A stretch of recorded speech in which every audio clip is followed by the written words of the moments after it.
Assalamualaikum warahmatullahi wabarakatuh.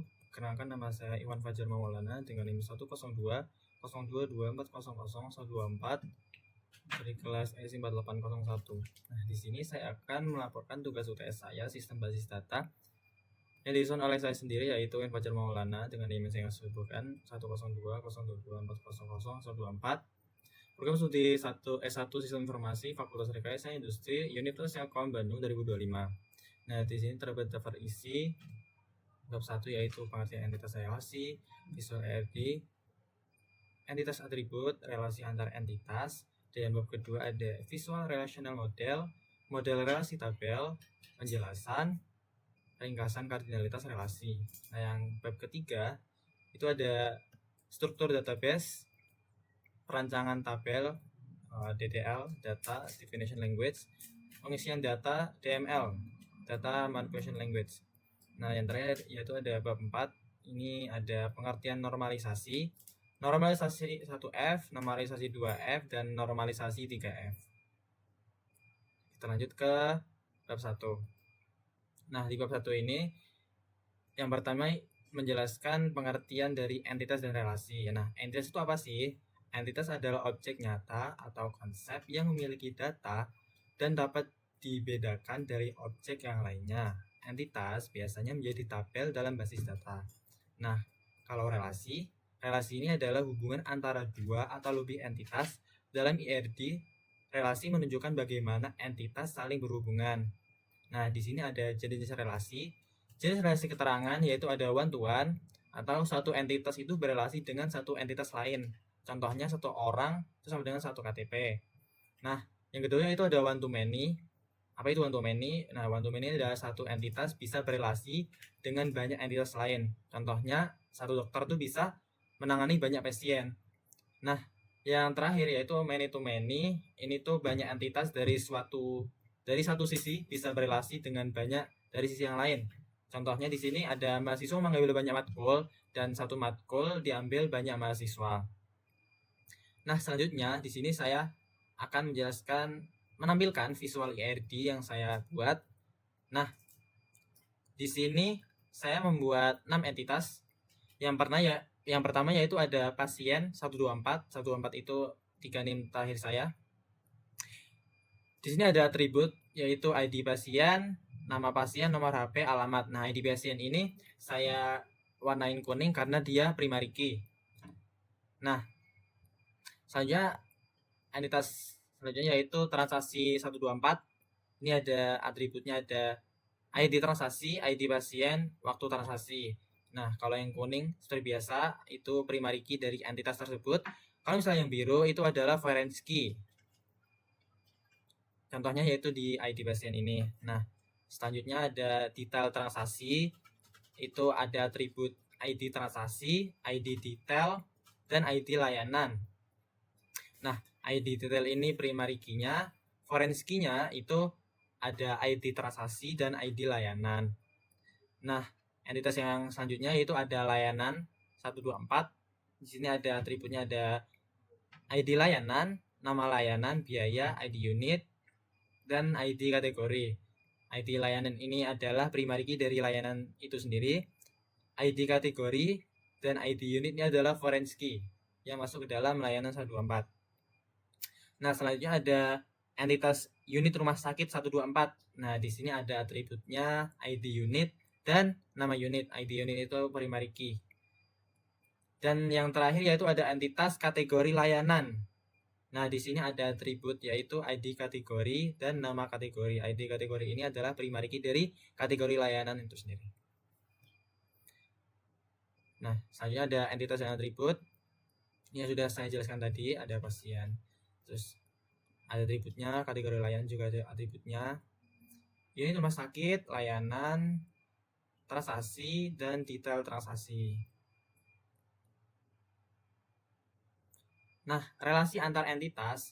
Nah, di sini relasinya yaitu pasien ke transaksi. Nah, dia ngapain? Nah, yaitu satu pasien ini dapat melakukan banyak transaksi, atau bisa kita sebut tadi kalau misalnya saya bahas tadi di jenis-jenis relasi. Nah, itu relasinya itu one to many karena satu pasien bisa melakukan banyak transaksi.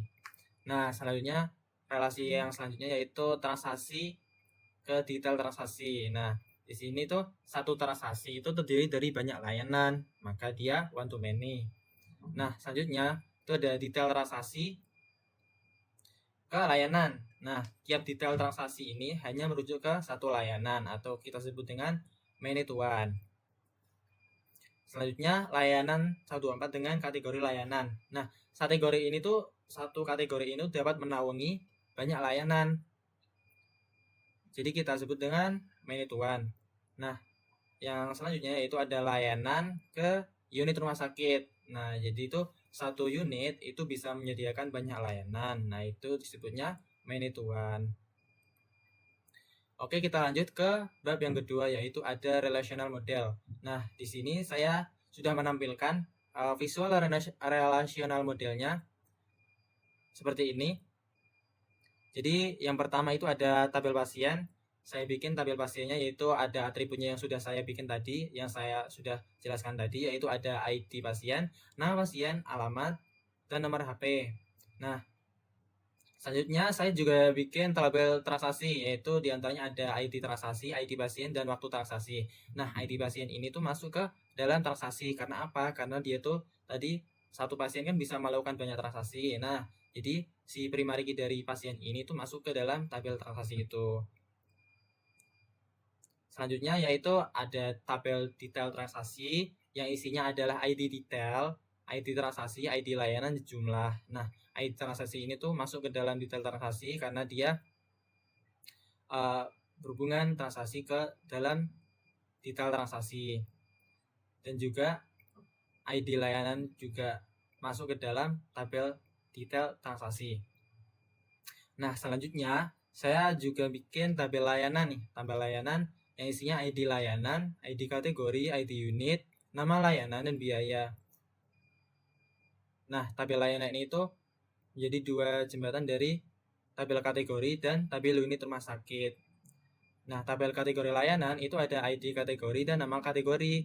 Nah, ID kategori ini masuk ke dalam tabel layanan karena dia karena satu kategori itu bisa menghubungkan banyak layanan. Nah, selanjutnya yaitu di tabel unit rumah sakit, ini ada atributnya ID unit dan nama unit. Nah, ID unit ini masuk ke dalam tabel layanan karena apa? Karena satu unit rumah sakit itu bisa menyediakan banyak layanan. Nah, maka dia masuk ke dalam tabel layanan itu dan menjadi foreign key. Selanjutnya itu model relasi tabel, itu ada pasien 124, ID pasien, primary key, nama pasien, alamat, nomor HP. Terus ada transaksi 124, ID transaksi, primary key, ID pasiennya itu foreign key, dan waktu transaksi. Yang ketiga ada detail transaksi, itu atributnya ada ID detail, primary key, ID transaksi foreign key, ID layanan foreign key, dan jumlah. Selanjutnya ada layanan, itu atributnya ada ID layanan yaitu primary key, nama layanan, biaya, ID kategori itu foreign key, dan ID unitnya foreign key. Yang kelima yaitu ada unit rumah sakit, ada ID unit, primary key, dan nama unit. Yang keenam ada kategori layanan, atributnya ada ID kategori, primary key, dan nama kategori. Penjelasannya ini, setiap tabel memiliki primary key yang unik. Foreign key digunakan untuk menghubungkan antar entitas sesuai dengan struktur relasi IRD. Nah, diagram ini menggambarkan model rasional sistem informasi rumah sakit untuk pengelolaan transaksi pembayaran pasien dengan 6 entitas utama. Tadi ya udah saya jelaskan. Ini yang pasien, dia terhubung ke transaksi karena satu pasien itu bisa melakukan banyak transaksi, one to many. Itu dia transaksi, ini relasi FK ke pasien, itu menandakan transaksi dilakukan oleh pasien tertentu. Dia terhubung ke detail transaksi, satu transaksi bisa mencakup banyak layanan. Yang ketiga yaitu detail transaksi. Relasinya, FK transaksi menandakan detail tersebut milik transaksi tertentu. FK layanan menunjukkan layanan apa yang digunakan. Saya baris menyatakan satu layanan yang dibeli pada satu transaksi dengan jumlah tertentu. Yang keempat ada layanan, relasinya itu menunjukkan kategori dari layanan, misalnya obat, rawat inap, dan lain-lain. Yang kelima ada kategori layanan. Nah, tabel ini menyimpan kategori layanan. Relasinya yaitu dia satu kategori bisa memiliki banyak layanan, itu one to many. Yang terakhir itu ada unit rumah sakit. Nah, tabel ini itu berisi informasi unit atau bagian rumah sakit yang menyediakan layanan. Nah, relasinya terhubung ke layanan itu adalah satu unit itu bisa menyediakan banyak layanan atau kita sebut dengan one to many. Ini ada ringkasan kardinalis relasi. Nah, jadi pasien melakukan transaksi memiliki detail transaksi mencatat layanan termasuk kategori layanan disediakan oleh unit rumah sakit.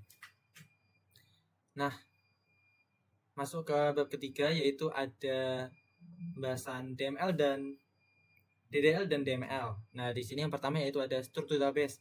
Nah, struktur database yang digunakan adalah database rumah sakit yang menyimpan data pasien, transaksi, layanan, dan detail layanan yang digunakan pasien.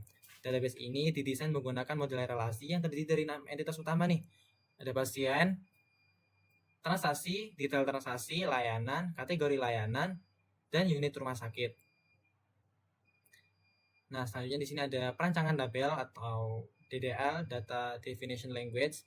Sini saya membuat tabel pasien dengan tipe varchar, dia primary key, terus nama pasien varchar juga, alamat varchar, dan nomor HP juga varchar. Saya buka tabel, kategori layanan, tipenya juga varchar, dia primary key, dan nama kategorinya juga varchar juga.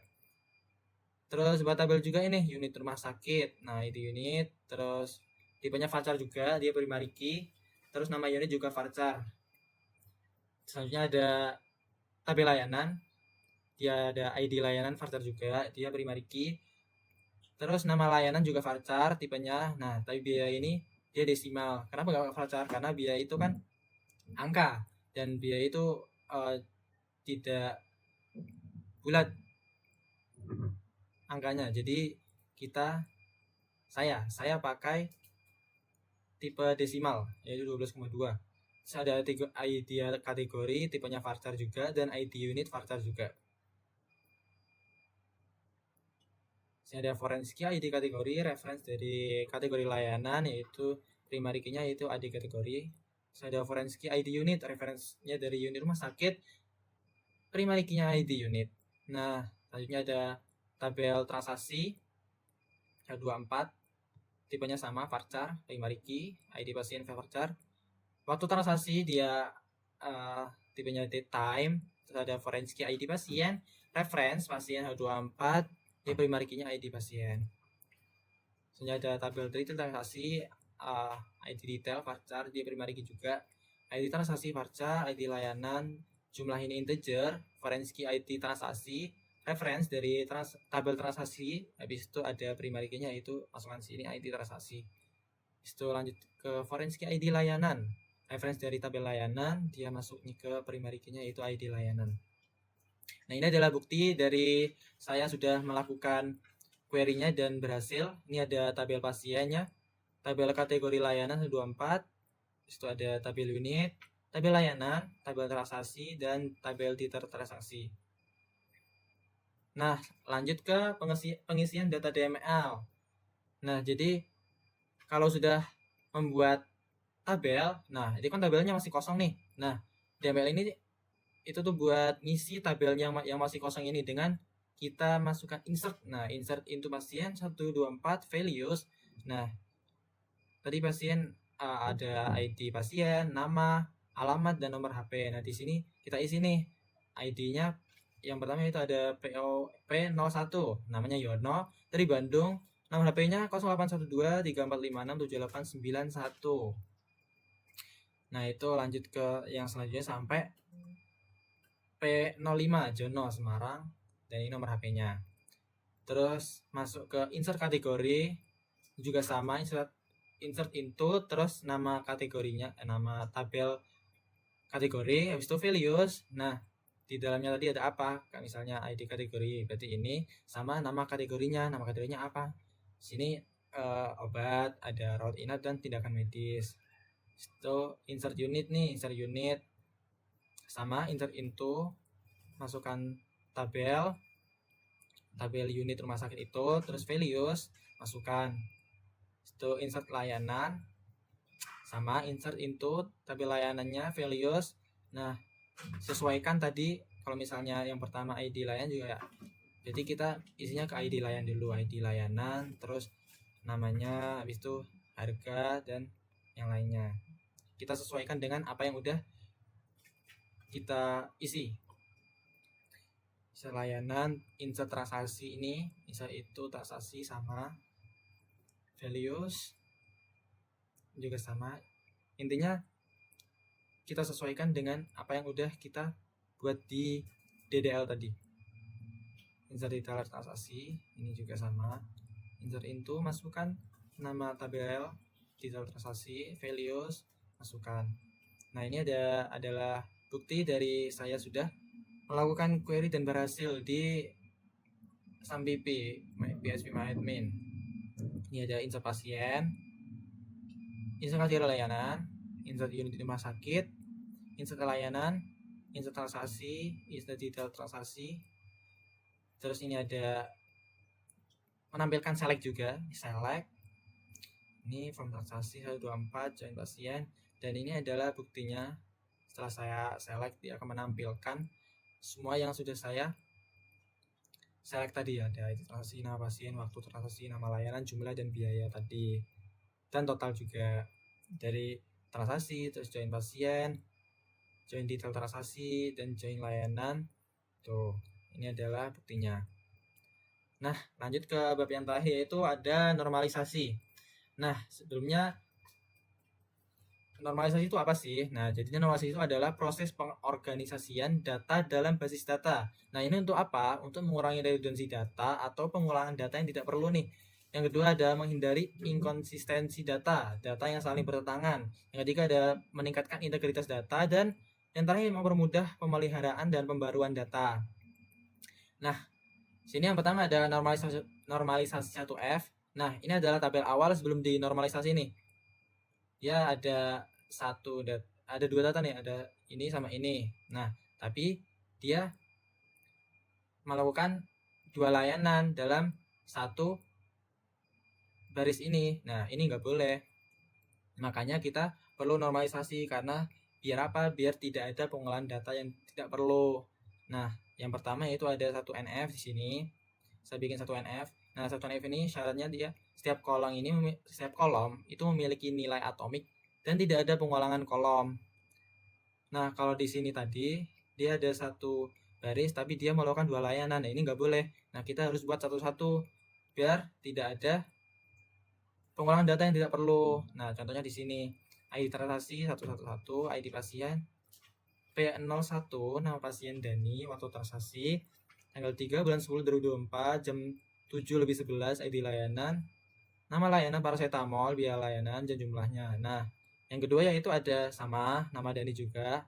Nah, tapi dia melakukan layanannya, kalau yang pertama itu paracetamol. Nah, yang kedua ini ada dia nama layanan adalah kamar rawat inap, biaya layanan 140.000, jumlahnya 1. Nah, selanjutnya juga sama di sini nih. Dia juga ada satu baris, tapi dia melakukan dua layanan. Nah, ini tidak boleh. Makanya kita bikin 1NF ini sama 112, namanya siapa? Nindi ya, Nindi. Habis itu nama lainnya yang pertama yaitu kamar rawat inap, biaya layanan 140.000, jumlahnya 2. Nah, bikin lagi nih 112 P04 Nindi. Nah, dia nama layannya tindakan medis, biaya layanan 100.000, jumlahnya 1. Nah, selanjutnya kalau sudah normalisasi 1F, nah kita menormalisasi 2F. Nah, 2F ini apa? 2F ini kalau misalnya syaratnya tuh udah 1F dan dia tuh memisahkan data yang memiliki ketergantungan sebagian. Contohnya tadi kan ini digabung semua nih. Nah, kita pisahkan data yang memiliki ketergantungan sebagian. Nah, di sini ada tabel pasien yang isinya tuh ID pasien dan nama pasien. Nah, nama pasien itu dia memiliki ketergantungan pada ID pasien. Nah, itu ada tabel transaksi, ini ada ID transaksi. Nah, waktu transaksi ini dia memiliki ketergantungan pada ID transaksi. Itu layanan nih. Layanan juga ID layanan, nama layanan, biaya layanan. Nah, ini tuh dia ketergantungan pada ID layanan. Nah, di transaksi ini ada ID transaksi dan ID layanan jumlah. Nah, ID layanan jumlah ini dia juga ketergantungan nih sama ID transaksinya. Nah, yang terakhir yaitu ada normalisasi 3F. Nah, normalisasi 3F itu syaratnya adalah udah 2F nih. Nah, terus habis itu dia tidak ada ketergantungan transitif. Nah, di sini data tuh sudah terpisah ke dalam entitas yang independen. Semua tabel dari 2NF yang tadi, yang ini tadi, nah, itu sudah memiliki bentuk 3NF tadi. Nah, mungkin itu tugas UTS yang sudah saya buat dari bab 1 sampai bab 4 tadi. Sekian dari saya. Wassalamualaikum warahmatullahi wabarakatuh.